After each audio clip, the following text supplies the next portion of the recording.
I'd like to welcome you for a very special lecture, which has been organized, as you probably know, by the Retired Faculty Association. I'm Kim Melville on the executive committee of the association, and also a former professor of astrophysics.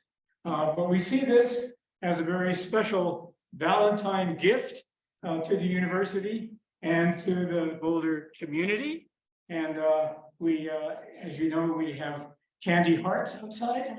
I hope when you leave, there's no candy hearts left for us on the table out there.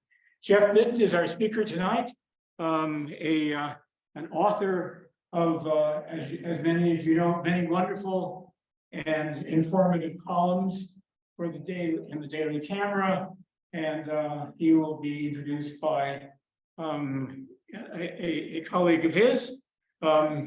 He is Bill Bowman is a colleague of his in the Department of Anthropology, of Ecology and Evolutionary Biology. They keep changing their names quite frequently, unlike us in astrophysics, for example.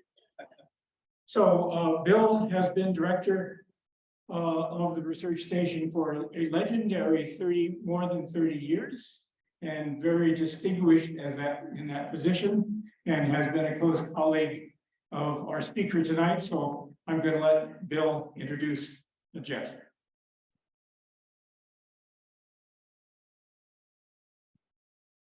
Thank you, Kim. I am now retired from that position as director of the Mountain Research Station, but it was the best job on campus anyone could ever have. Although, as I said before, Jeff claims he's got the best job ever. So, good evening and happy Valentine's Day to everybody. It is indeed my honor to introduce Professor Jeff Mitton, one of my most valued colleagues and friends. Jeff is an evolutionary biologist and geneticist who is coming up on a 50-year association with the University of Colorado. One more year, right? Yeah. And as Kim said, he is associated with the Department of Ecology and Evolutionary Biology, as well as the Mountain Research Station, I'm pleased to say. So one of the driving forces of Jeff's work is his keen eye for nature, and particularly in how evolutionary and ecological forces shape many of the phenomena we notice around us. Many of you know him for his wonderful columns that he's been doing for over 20 years now, 23 years, that are carried in the Boulder Daily Camera, as well as the College of Arts and Sciences magazine. These columns really show nicely Jeff's capacity and ability to be able to translate science for the general public in a way that's appealing, and it will form the basis. Some of those will form the basis for the presentation tonight. So Jeff epitomizes the classical academic naturalist that used to be so pervasive in academia. It's kind of been slipping away, unfortunately, and thankfully Jeff's been keeping it alive. And I mean that in a good way. I'm not suggesting that Jeff is in any way old or anything. So his work addresses major questions in ecology and evolutionary biology, more evolutionary biology, that transcend the use of individual organisms. Most of us, myself included, really stick to one species or a group of species, but Jeff's work really kind of transcends that. He's worked with a wide diversity of organisms in both his research and his writing, from microorganisms up to trees and mussels, and not these kinds of mussels, but the mussels that grow in the intertidal zones in the oceans. He's worked in a diversity of ecosystems as well, everywhere from coral reefs up to alpine tundra.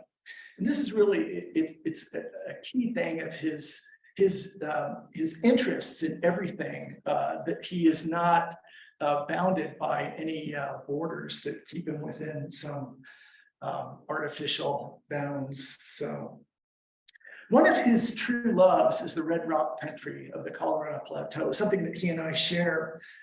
And he will happily wander there in the midday sun in the middle of the winter, or late in the day in the chill of winter, something that many of his colleagues are not keen on him doing, and particularly not his wife, Sarah. It's Jeff's capacity, where you really see this capacity for noticing nature is when he gets into the field. And I've had the pleasure of being with him on many field excursions, where you can really see his curiosity and his poking around at things. I've seen him poke at logs. I've seen him digging in cow pies. I've seen him peeling off the bark of many a tree. And I've seen him stand on 1,000-foot cliffs looking at fossilized wood. One of the most remarkable characteristics of Jeff, though, in my mind, is his ability to blend in with nature. He's really got a tremendous capacity to do this. And I've got photographic evidence of this. This is Jeff Mitton at a wonderful place called White Pocket, which is in extreme northern Arizona. And you can see how Jeff has blended in here so amazingly well. I can assure you that when he dressed that morning, he was not planning this. This is just something that happened where his shorts blended in with the red layer, the pants, the yellow layer, and his hair, the white layer. And the green with the tree. And the green with the tree, exactly, the juniper. So Jeff has served as a model naturalist scientist for many students, friends, and colleagues. And we're fortunate that he has invested so much time into writing his columns for all of us to enjoy. While I could continue to share anecdotes up here and amuse you, I would much rather hear Jeff talk about beavers. So I will turn the microphone over to him. Please welcome Jeff Mitton.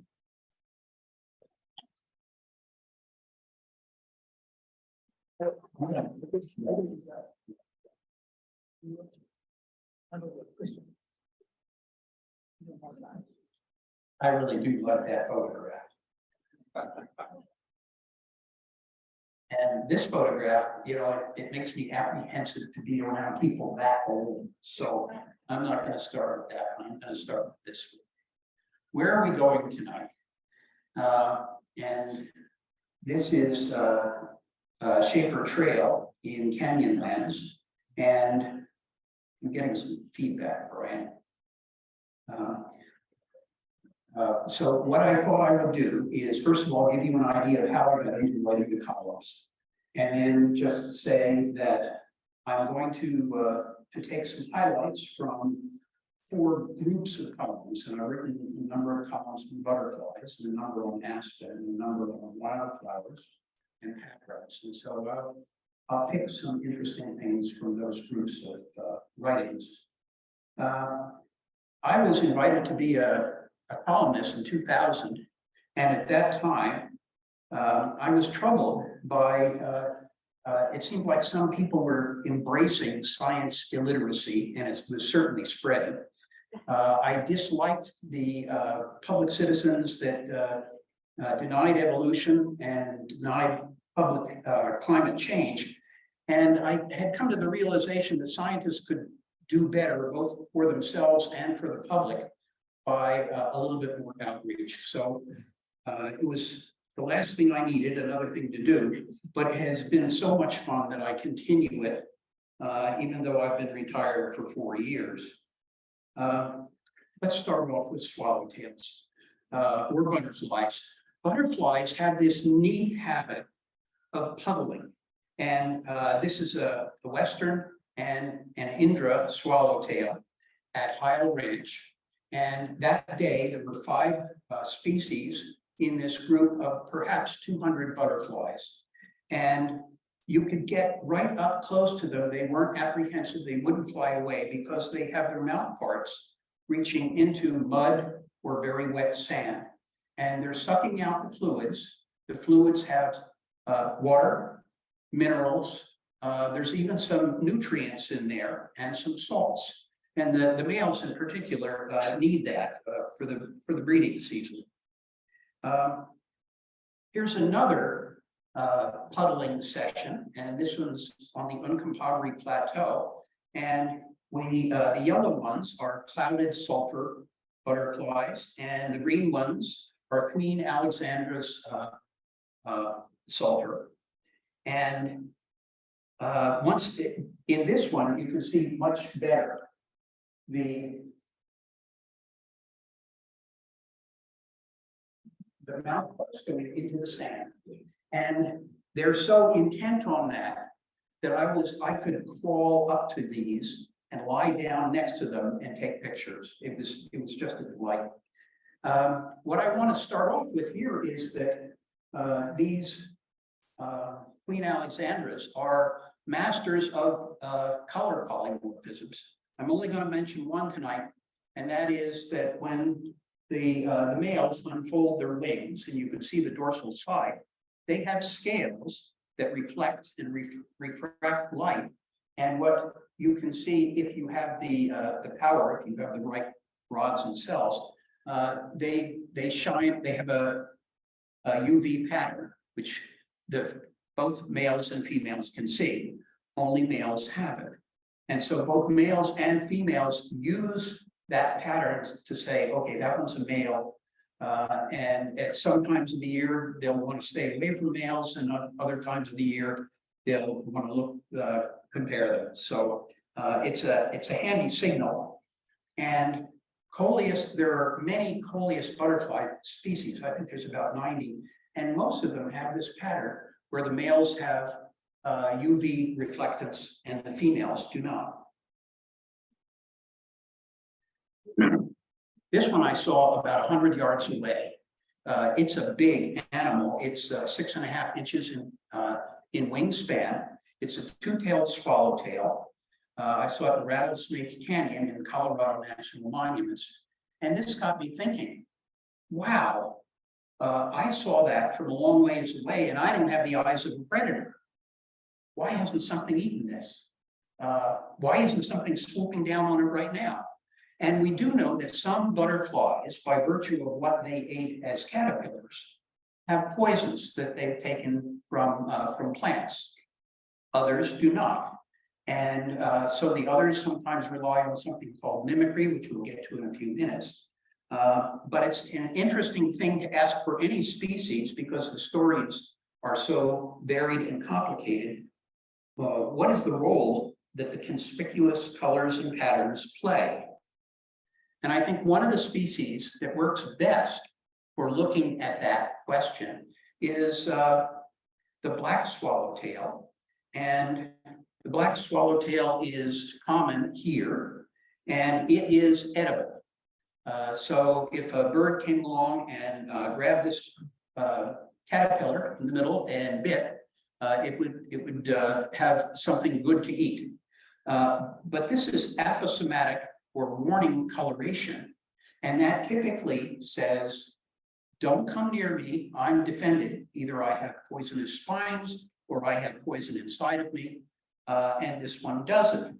But it does have an osmeterium, and so if ants approach this, and ants will often harass these, this thing everts from its forehead a pedestal with 2 horns, and the horns are oozing and irritating and disgusting slime, which this caterpillar will rub on the ants. And once that ant gets some of that's it for the day. They're away. So this is defended in some way, but I don't know if it really deserves aposematic coloration, but it's playing a good game.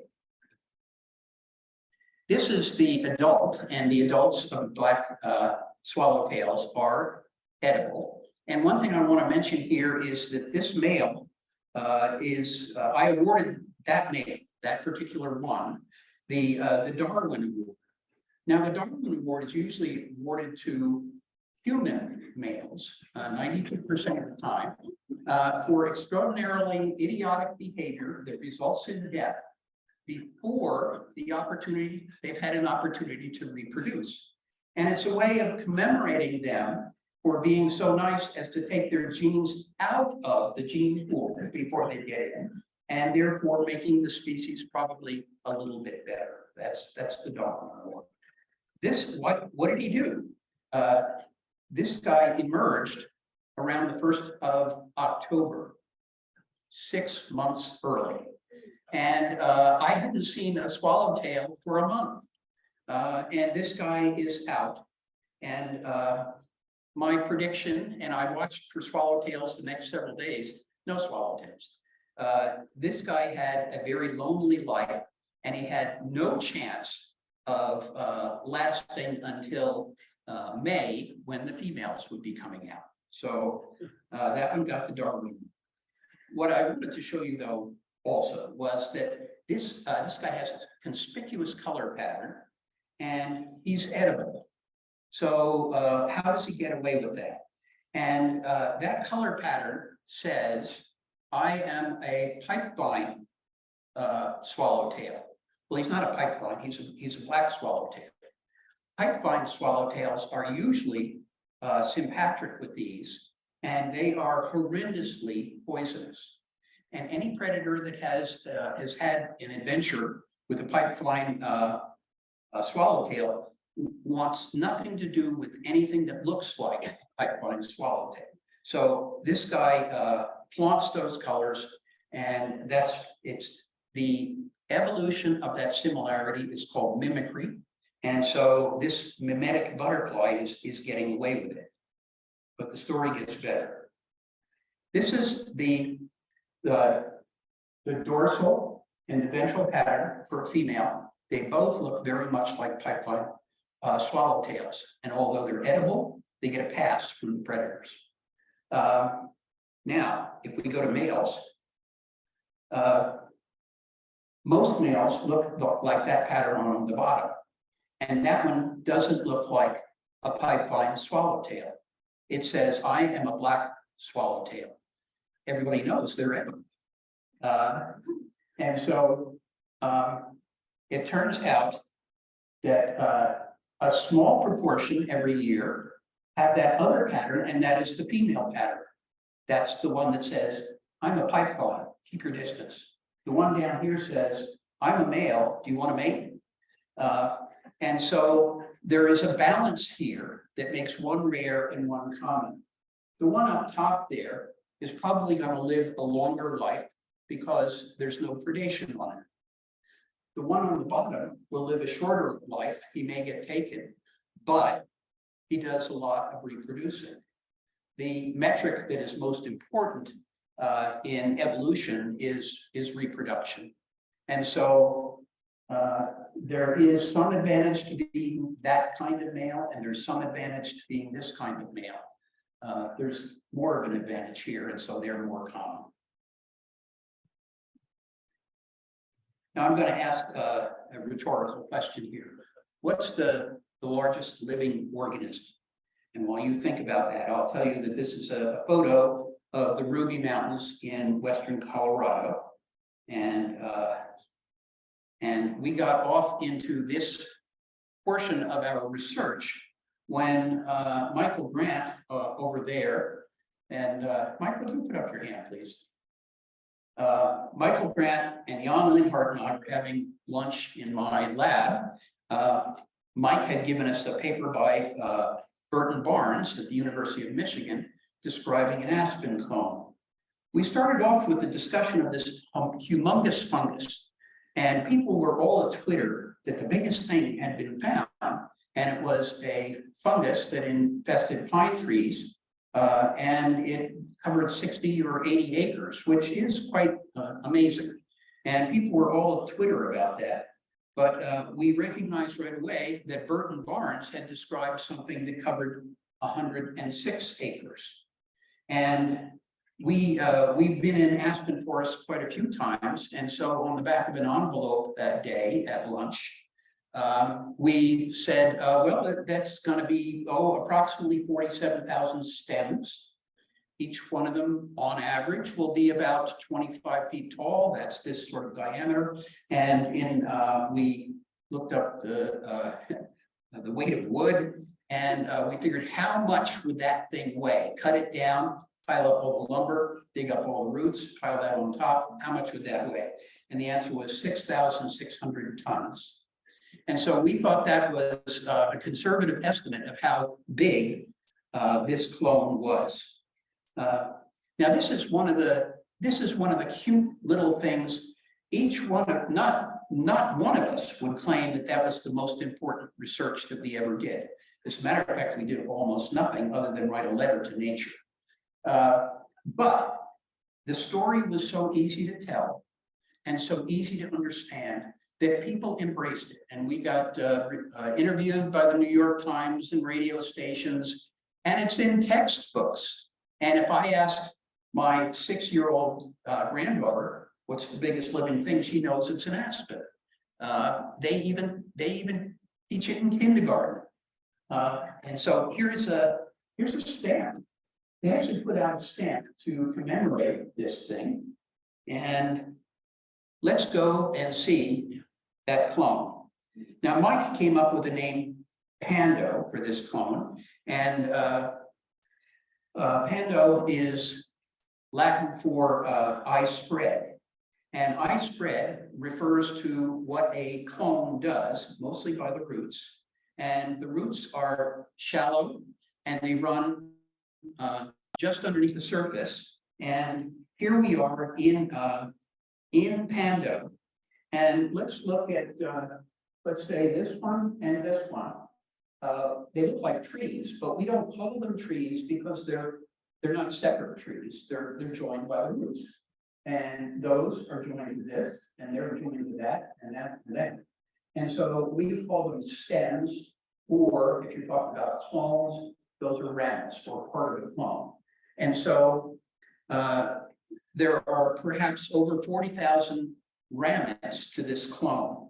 And the eye spread is very easily demonstrated. I took a trowel, wiped off some of the dirt, and there are the horizontal roots right underneath the surface. And right here, they have sent up a new set of stems. And they're doing that constantly. Any ramet can die, but the clone will live on because it just keeps chugging away, sending up new stems. Another unusual thing about aspen is that it's dioecious, meaning individuals are either male or female, and that's a bit unusual for trees. Pine trees and maple trees have both sexes on each tree. So this is male flowers here, and greener ones are females. This is not right enough. And it's interesting, Mike and I also did a study in which we looked at the frequency of the genders with elevation. And we found out that right outside of Boulder, clones are about equally abundant, males and females. But the higher you get, the more common males become, and above 11,000 feet, they're over 90% males. And we were quite pleased with ourselves about finding that neat little fact. Wouldn't change very much in the world, but we thought it was neat. And we found out that, in fact, somebody had written about it in Forest Service publications about 40 years earlier, found exactly the same thing in the mountains of Utah. So at least it's a replicated study. Maybe not all that original. Now, another neat thing about aspen is the bark is photosynthetic. And you may have noticed that there are clones with white bark, clones with green bark, and clones with tan bark. The different colors reflect the density of plastids in the bark. And white has little, green has a bit more, brown has more. And there's an advantage to being brown most years, or green or brown, because they can start photosynthesis before any buds break in springtime. And so, in fact, they leaf out earlier in springtime. And most years, that's a good thing. But not all years, because we know that there are years when way too late, like in May, killer frosts come along, and the trees that have very young leaves out lose them all. And so in those years, you're better off being behind the group and perhaps still having your buds closed. So there is once again some balancing selection. So we now you know a little bit about clones and I wander, and I go to this spot, which is it's on the west side of Kebler Pass, and this is Horse Park Ranch. And this red clone is there every year, and you can follow it among the other clones. So the red starts here, it goes up here, over here, there, way over here, way over there, up there, and down there, and there. It's wandered around, it takes every opportunity it can, but you can see that green has done that, and yellow has done that. And so it's fun to know that I'm going to guess that that red one is one clone.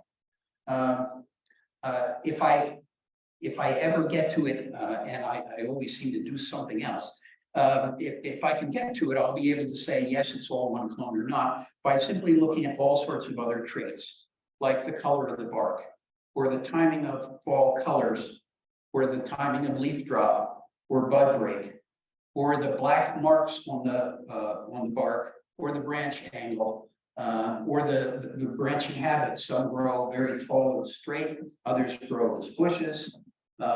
So it can be figured out. And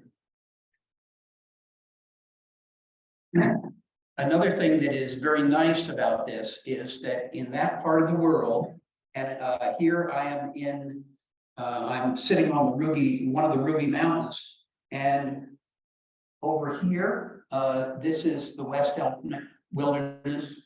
Over there is the Raggeds Wilderness, and clones of Aspen go over the hill that way towards Paonia, up this way to the Ragged Mountains, that way over Ohio Pass, and then about 15 more miles of Aspen. And they also go this way and then over Kebler Pass, over the Crested Butte. Continuum of Aspen. In some places it breaks up a little bit, but here it is certainly very, very solid and just, I find, extraordinarily beautiful. I'm going to switch gears on you again. Wildflowers.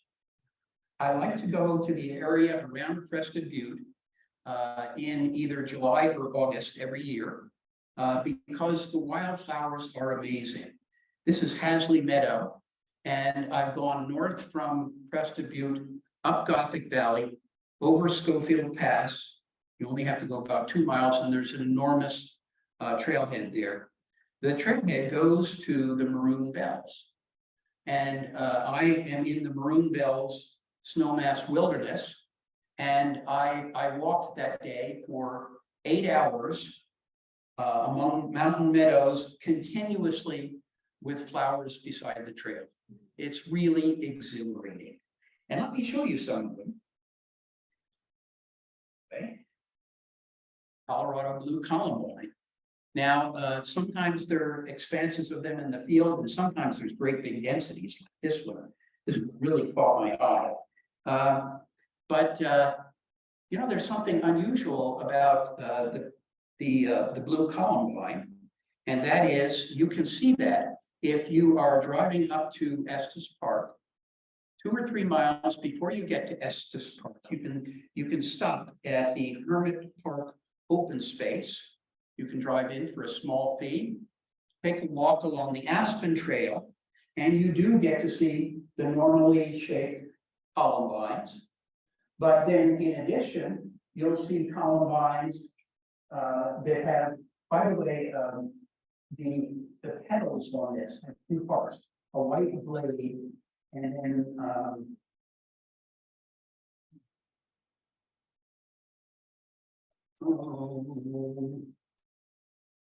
nectar spur and a blue spur. So the white and the blue spur are apetal, and the blue is not a petal at all, it's a sepal, which is a modified leaf. But notice that this has petals and sepals.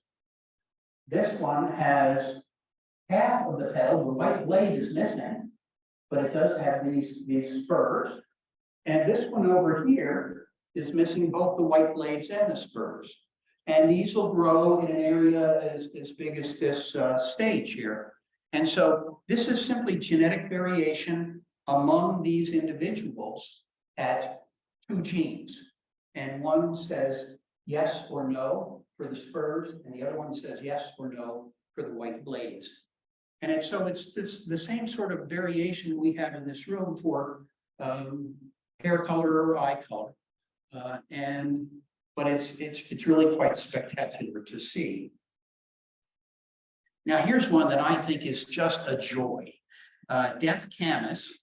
Deaf camas is named that because horses have died, sheep have died, cows have died, and lots of people, not lots, people have died. Not anymore. That was when people were, well, let me get this. These 2 species, this one is only found very high in the mountains. This one is here, and as a matter of fact, you can find it on the shale outcrops where Neva Road meets 36. That shale outcrop has this one, and I'm going to talk about that one from now on because most of the research has been done on that. These species both put out zygosine here, and it's a deadly alkaloid neurotoxin. And if the horses or sheep don't stop eating it very quickly, they succumb. Settlers were taught by the Indians that onions and Mariposa lilies and blue camas have bulbs, and those bulbs are fine food in the wintertime. Just pull them up, the leaves are there, pull them up and eat them. Now, you would never make a mistake between deaf camas and any one of those edible species when the flowers are out. But when fall comes and winter comes, they all seem to have the same leaves. They're all in the lily family. And that's when errors get made. If you pluck some and you want some for trail food, you pop 1 or 2 or 3 down, and you made a mistake, that's it. One bulb, and there's nothing that anybody can do about it. This thing is so deadly that it has this zygosine in its roots, in its stems, in its leaves, in its nectar, and in its pollen. And does it make any sense at all for a flower to go to all of that trouble to build all of those flowers and kill every pollinator that comes to it? And you can go to these flowers and look on the ground, and sure enough, there's dead bees and dead wasps and dead beetles flying around. They don't even get to fly away. Oh, I said kill all of them. It doesn't kill one. There is one. Here's its name, Adrena astraea, and that one goes to no other flower but this one, and it specializes on this. And it's a good deal for the bee because there's abundant nectar and pollen and nobody else wants it. And it's good food for its offspring. The flower seems to be doing well, just having one pollinator. And so this sounds like it's, in an evolutionary sense, it's rather tenuous, but they're doing okay. And it would be well worth your while to go to that outcrop and see these. These are quite beautiful. They're about 1.5 feet tall. Indian paintbrush. Indian paintbrush is common around here, and it's genus Castanea, and it's over 200 species, and many of those species are widespread and common. And they've clearly got something going for them. And what they have going is that they are hemiparasites. That is, they have, given the chance, their roots will reach out and touch a neighbor's roots and graft onto that. And then the Indian paintbrush will be taking water and nutrients and plant defenses from those other plants. And so it's entirely possible that a Indian paintbrush could have a sagebrush 3 feet over here, a lupin over there, and a larkspur over there. Each one of those defends itself with different chemicals, just like the death chems. And they get sucked up, and this paintbrush then has a whole arsenal of things that reflect the things that have been synthesized by the plants around it. It's a good trick. By the way, this one is one of here is Caspolea central Florida, and one of its common names is prairie fire. That's prairie fire. This is prairie smoke, and prairie smoke is pendant urns. And where you find these, they can grow so dense they'll turn a whole meadow this rose pink. The flowers are pendant, and they seem like bulbs are closed. The anthers aren't sticking out. Neither are the stigmas. These are pollinated by bumblebees, and a bumblebee will come along and grab onto this and try to get a hold. And as it struggles, its abdomen, which has pollen from the last plant on it, gets rubbed against the stigma right there at the opening. The plant is now happy; it's been pollinated. The bee says, "I want mine," and the bee hangs from these holds, and it buzzes its wings in just the right frequency, and that makes this that urn ring like a bell, and a shower of pollen falls out, and the bumblebee gets a shower of pollen, and now the bumblebee is happy and goes flying away. Very quickly, the seeds are developing, and you see that it changes from this orientation to this orientation, and it starts producing these filaments. Look at this one up here. So this one is turning up, it's developing filaments. This one is ready to go. Each seed has one feathery plume coming out of it, and that is now waiting for a breeze to come along, and a breeze will loft it up into the air, and that's how it disperses its seeds. And these things, which look like Dr. Seuss's truffle trees, reminded some people of smoke, and I suspect that this plus the plumes wafting off in the breezes look like prairie smoke. There are so many stories, but this is the last story tonight, and this is packrats, or wood rats. They evolved 2.6 million years ago, and there are 11 species in North America. There are 4 species on the Colorado Plateau, and these two, the bushy-tailed and the Mexican, are the most common. These are generalist herbivores, and they usually live in crevices or caves in the rocks. And for millions of years, there have been all sorts of predators selecting these things, and the predators are owls and hawks, and it used to be wolves, but now it's coyotes and foxes and anything else on 4 feet, I think. They have selected them to be secretive, elusive, and nocturnal.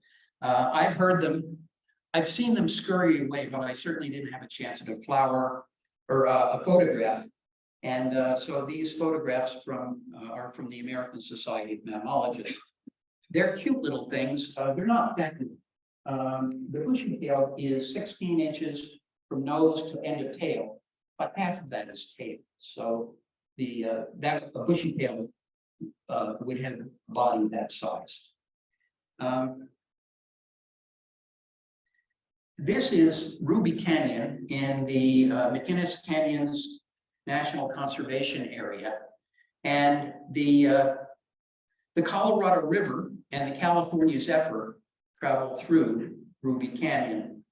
I had come to this site, I go there almost every year, and I had come to this site because I'm now looking at McDonald Canyon.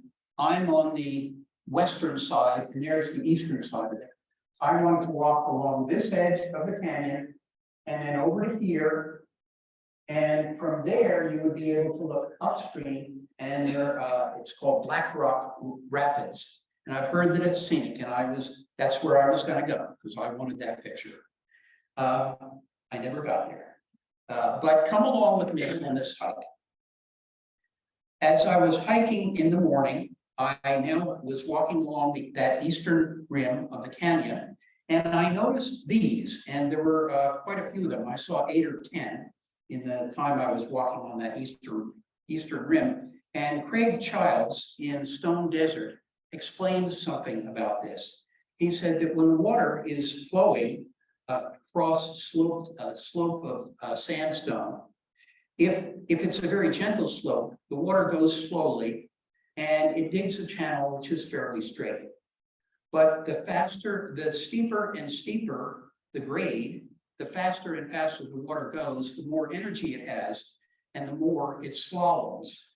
And so here you can see that this one goes from a portion of the rock which is almost flat, and then it picks up speed as it gets steeper. And I looked at 8 or 10 of these, and Craig Childs was right. But I didn't expect to see this. Wrong way. I didn't know it was there. This is a gigantic entrenched stream, and it's a scary dry fall and a packrat cave. And the packrats can get in and out here, here, here, here, here, here, and we're going to look at that one. We're going to look at this one and that one carefully. I was really excited. I thought, wow, look at that. That's an incredible sight. I need to get down in there. So I went to the left and found a place where it was easy to step into this. And here we go. I'm walking along, and the first thing I notice is, gee, the banks have eroded very quickly, but the bottom of the stream is flat. These are different sandstones, and trout is soft, and water goes right through it. The windgate forms massive cliffs and is much harder for water to dissolve or to erode. But at this time, I also got nervous because from where I thought I thought I really can't go out too close, because this is a picture taken from the other side of that canyon now. And that day I had started up here, and I would walk along this rim, along here, and that arrow is right at the dry fall. It is clear that this deeply entrenched stream is sometimes a river, and that river brings down enough water so that it has contributed in a great way to a gigantic alcove. And if I went out and stood on the edge of that dry fall and then with my toes over it, I would be standing on a piece of rock that is 20 or 30 feet over it. And obviously, it's not done falling in, and that's how it gets bigger. So I walked very gently, and I didn't get very close to the edge, but this is what I saw. The brown stuff falling out here is called amber rat, and it refers to the amber things that come out of a rat, both urine and feces. And over here, I'm going to show you better in the next photograph. This is jammed with branches, and the branches are a way of defending that cave against anyone who would want to crawl in. Those branches rot very quickly, and if the animal isn't taking care of that, then it will not be blocked that way. Now, in here is a home for one packrat, perhaps an adult male, perhaps an adult female, and they make a nest out of soft plant material, and they have a midden. And the midden is, well, packrats do what packrats are known for. They go out into their territory to look for treasures. And the treasures could be twigs or cones or seeds, cactus spines, a piece of bark, some teeth that have fallen out of an old coyote's skull, all sorts of things. The keys that you left on the rock when you had a picnic. My graduate students capped to a lens. And so they bring back these treasures and they throw them in the midden and they pee on them. But what else would you do?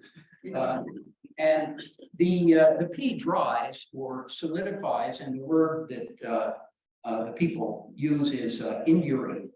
And what that means is that material, those treasures, become immobilized and sealed for thousands of years. Now let's, this is interesting over here. Sorry, I'm going to get this one.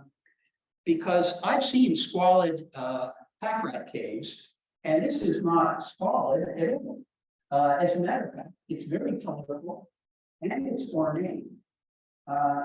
And if anything, this looks like this packrat has a sense of aesthetics, because this looks like it presages a Gothic architecture. We have columns that are bifurcating and anastomosing and forming windows. There are numerous places where water comes through and it's colorful. Clearly, that rat has a sense of aesthetics. I went to another place, and this picture is simply to show you amber rat that has come out of a ceiling. This alcove has dropped its ceiling, and the rocks are there. And the amber rat is on the floor of the alcove. Now, you and I now know what that is. But if we were plant biogeographers, it wouldn't be amber rat. We would call that gold, because there is a resource that can be used to date and describe communities as far back in time as 50,000 years ago. Now, it can actually tell us something about here, the place we live. And so when did ponderosa pines come to be on the foothills here? When was that? And the answer was, I thought it was, they'd always been there. And my friend Julio Betancourt, who works on this stuff, thought that was pretty juvenile. So he told me about the study that he had, and what they do is they take a slice of that amber rat, they wrap it up in paper, they take notes on it, back to the lab, carbon dating. Now they know whether that was 1,000 years old or 15,000 years old. Then they put that amber rat into a bucket. It takes very little time to dissolve, and the treasures come out. And they now use the treasures to say, where was ponderosa pine? Because there would be ponderosa needles and ponderosa pine cones.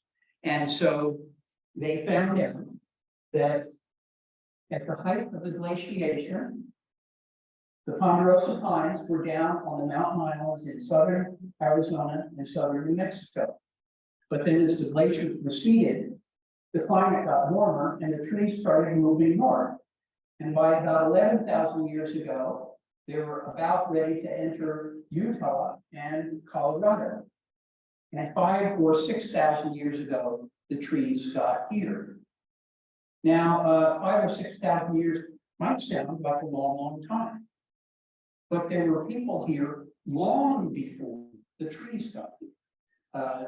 You may remember that there was a splash in the news about the Mojave cache, and that was a Clovis cache of 83 cutting implements that Native Americans of the Clovis people had been using to butcher the animals that they were hunting. And that was found very close to Gregory Canyon, and parts of that cache are in our museum, and you can see them tomorrow. Clovis people were here 6,000 or 7,000 years before ponderosa pine got here. And there would have the spruces and the firs would have not been here yet either. There would have been some limber pine, but it was a very different forest. And really, in the time scale of things, ponderosa pine is a recent immigrant. Well, now you know something about those caves and how to see them. And you'll be looking for caves and packrats. And I'll just give you an example. The packrats have really given me a different view of the canyons or the Red Rock country. I used to think of those canyon walls as impenetrable monoliths.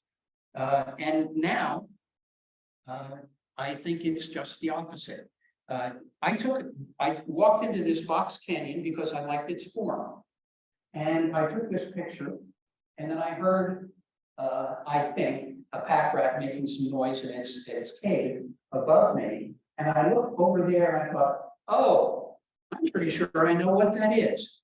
So I walked closer, put on a bigger lens, and sure enough, on my screen at home, you can see that this is a cave opening packed with sticks, and this one is packed with sticks. I put question marks up there because I can't see sticks at the opening, but they may be further back, so I put a question mark there. I suspect that a rat coming down here and going in here would have taken that as well. So at any rate, I thought, yep, I found him. And then I turned to the right and looked north, and there were more. And so you really can go out and look for these things. I don't think you're going to see any. It's taken me years and years to get a glimpse of two. But rest assured, even though you don't see any packrats, they know where you are, and they're probably watching you. And with that, I'll try to answer any questions you have.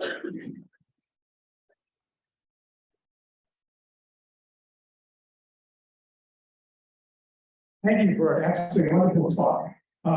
There may be friends of yours who have missed this talk, and you may be so enthusiastic that you encourage them to watch it again. This is being recorded, and we in the Retired Faculty Association, like good packrats, store these recordings on our webpage. So look at our webpage, and you'll find some 15 other lectures that we've recorded, and Jim's lecture should appear within a few days. For the question and answer period, I'd like to ask our friend here to yeah. Oh, okay. Well, so we have the option. We have the option of questions coming from the virtual audience, as well as from here. And Brian can alternate between the virtual audience and questions in our future. I have a question. Am I allowed to ask questions? No. Jeff, have you ever lived in a cabin that had a pack rat in the attic? I've lived in one next to it. At the Mountain Research Station, there's several dozen cabins, and some of them have pack rats. But those pack rats are not cute. No, they aren't. There. That's cute, right? Do we have any real questions? Please. Yes. So when fall is in the air and you're wondering, is it gonna be a really colorful fall or not so colorful fall? Are there any predictors? Mike Grant is usually asked that question. I think some of the answers are a wet spring, then dry end of summer and dry weather. Mike, what other things would predict good fall colors?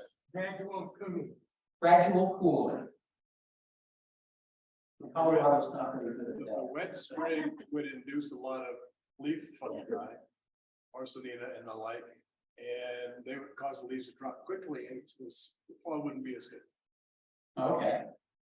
It is if there were really a good answer that was reliable, we'd know. But we have a lot of people who are asked, and each has some little idea of what works, and that's why they ask different people every year. Richard, please. And so you've had 50 years of a career being interested in everything, being a generalist. If you were starting over today, could you get away with that? Yes, because I am most of my research has been on the genetics of natural populations and how that changes with things like elevation and things like that. So I do study natural selection and how it changes populations. But you don't need to stick to a single species. No. There's 8 million species minimally.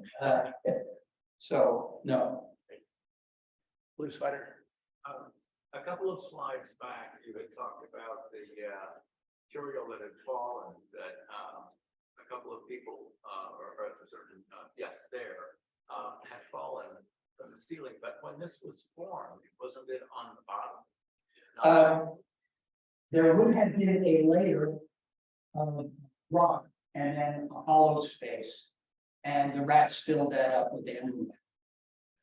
And then that fell in, and now you can see that there's amber there.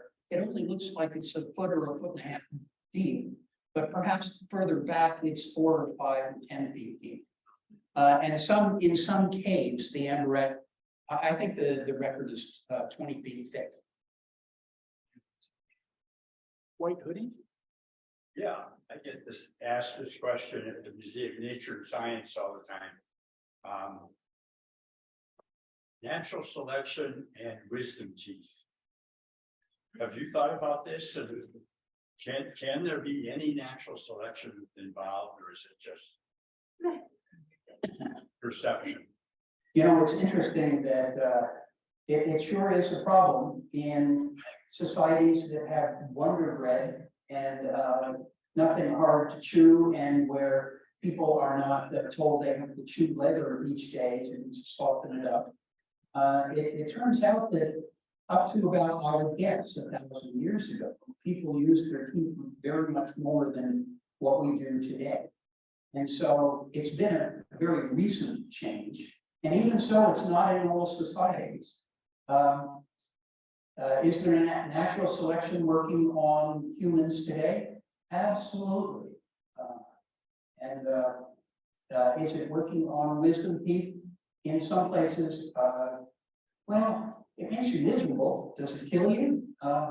Or does it keep you from reproducing? You don't have to be happy to reproduce. Exactly. You can be in pain. The turquoise coat. Did you have a question? You had your hand up. No, okay. Yeah, red coat.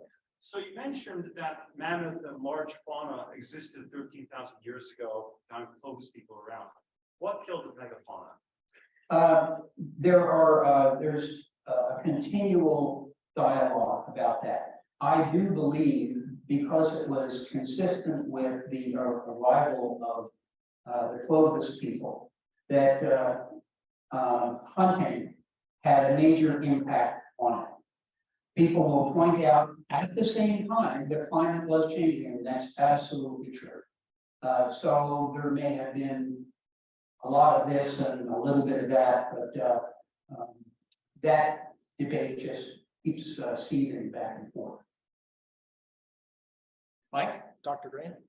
You might also point out that the same pattern in Australia for the climate is not changing as dramatically as you see. And that's right. When humans got to Australia, the megafauna disappeared.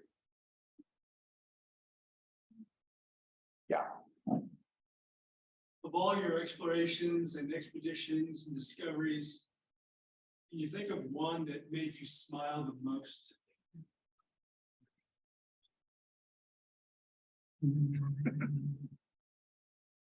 I think the Aspen, because it, I think stumbling upon Aspen with Mike and with Jan and so many things about it, it really is remarkable how many facets there are to that story.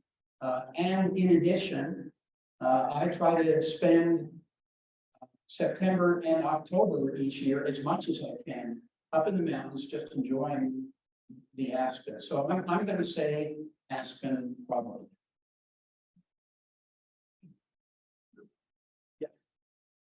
I keep hearing about this aspen decline, but I have not yet been able to observe it. Have you? Yes, there is a sudden aspen death syndrome, and in places the cones have died. And what I have noticed is that those places seem to be low elevation and south facing or southwest facing hillsides. And that is a response to climate warming, aspen being really a tree that likes cooler areas. So that aspen decline is real, and they have not found a virus or a beetle or anything else. And even foresters now are beginning to say, gee, that does, it's low elevation and southwest facing slopes mostly. Now, are particular clones declining? And there are also accounts in the paper that panda is declining. And keep me honest, Mike. So there are several ways to think about that. One is the clone dying? And the answer is, well, no, absolutely not. Now, individual trees may be, and they are certainly suffering from young stems coming up and being nibbled by deer, which are probably much more common than they used to be. And so that will make the older remnants hang around as long as they can. And the younger ones are having trouble because of herbivory. The Forest Service has actually proven that, and they fenced off a portion of Pando. And now when you look into that area, it's just dense with young stems. And the deer sit there with salivating. And so there are events which cut things back, but that root system is alive. And there used to be a forest industry in western Colorado, and it was clear cutting aspen. And they would go through and clear cut them. They made gifts for them. They sliced it up into little pizzas and then glued them together. They could clear cut their area of aspen, and then 7 years later it would be over 20 feet tall again, and they clear cut it again. And so they clear cut it, and clear cut it. Still, it was a healthy aspen stand. When fire comes through, the resin boils underneath the bark, and the trees, the stems, most of them die, but those roots are okay, and it comes right back. Grew up in the East Coast where there's so many different trees. I just wonder why aspens, why there's no competition for aspens. There's plenty of competition. The cottonwoods give it a lot of competition, and alders, and it does like very wet spots. There are places where it's dry. One thing that you may have noticed was that aspen do go to the East Coast, but they don't have big clones there. And the reason that big clones are here, it is believed, is that although there is sexual reproduction each and every year, and they, just like cottonwoods, the seeds are lofted by powder puffs. You can take those seeds and bring them into the lab and put them between two pieces of filter paper, soak them with water, and 90% of those seeds start germinating. So the seeds are good, but the belief is that it's by and large too dry for seedlings to start from a seed. Not impossible, but not anywhere near as easy as the East Coast. And so here then asexual reproduction becomes more dominant. But there are papers written about, hey, I found a little tiny clone and I can prove that it started by a seed. So how long do these clones live? Do they compete with sequoias in terms of longevity? I think they're way past sequoias. Really? There is no piece of wood in an aspen clone that lives all that long. And so the stems, Mike and I did a project, and the oldest aspen stems here are in the neighborhood of 105 to 120 years old. But the roots keep living, they keep on growing. And so there is no piece of wood that you can drill into and count the growth rates. Some people have said, let's look at the mutation rate in different parts of a clone. And we could estimate how old the clone is by the different mutations, the number of mutations that we see. And that gives you an estimate is in the dozens of thousands of years. The people that have put in an estimate for Pando give very high numbers, and my comment is, really, show me your data. Have they gotten any more? Have they gotten any better at dating aspen clones? Don't have the tools. Yep. Okay. So no, there's not really a good way. I believe that I've read in the past that after there's a fire and the forest rebuilds, that trees such as aspen and other deciduous will come in first, and then over time, hundreds of years, those get crowded out. Is that true? Yeah.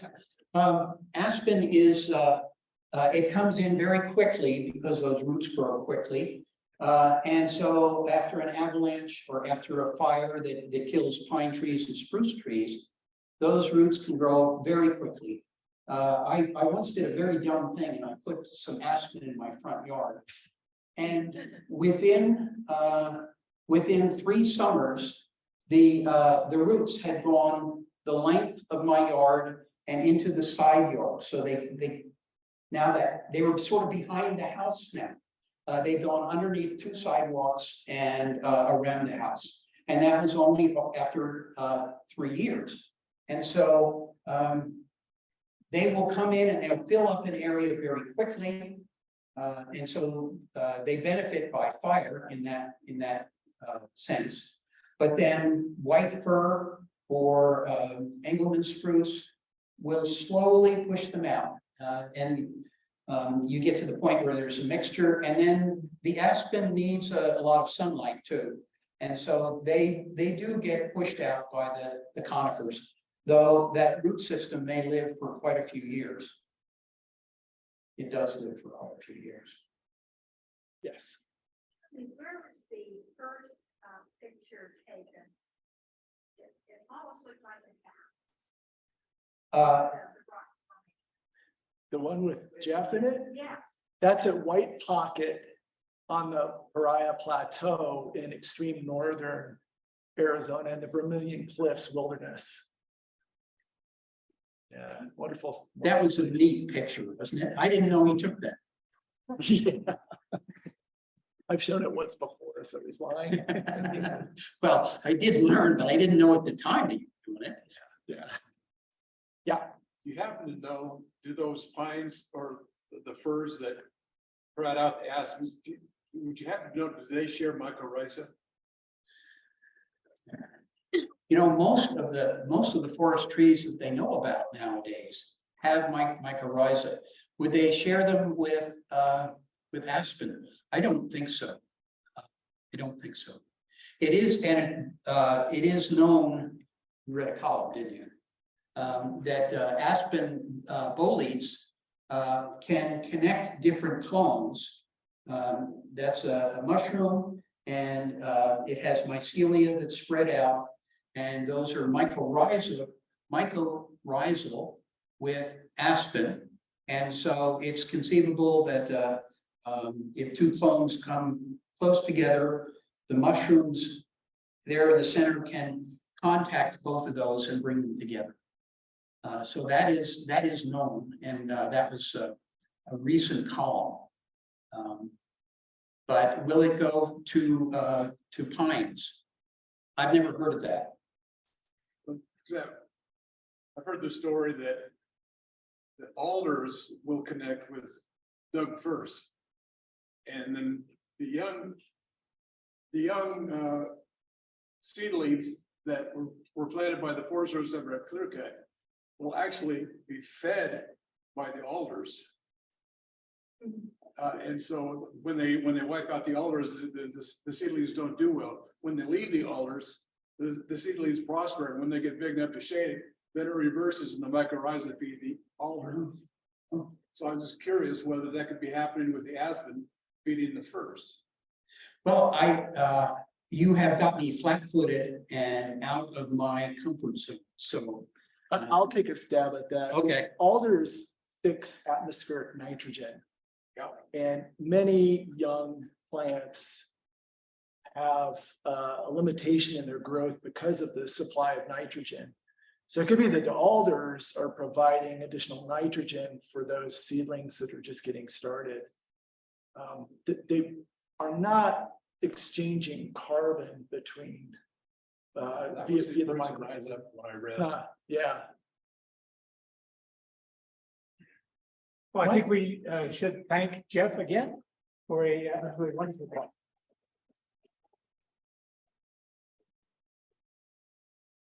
It's been fun. Thank you.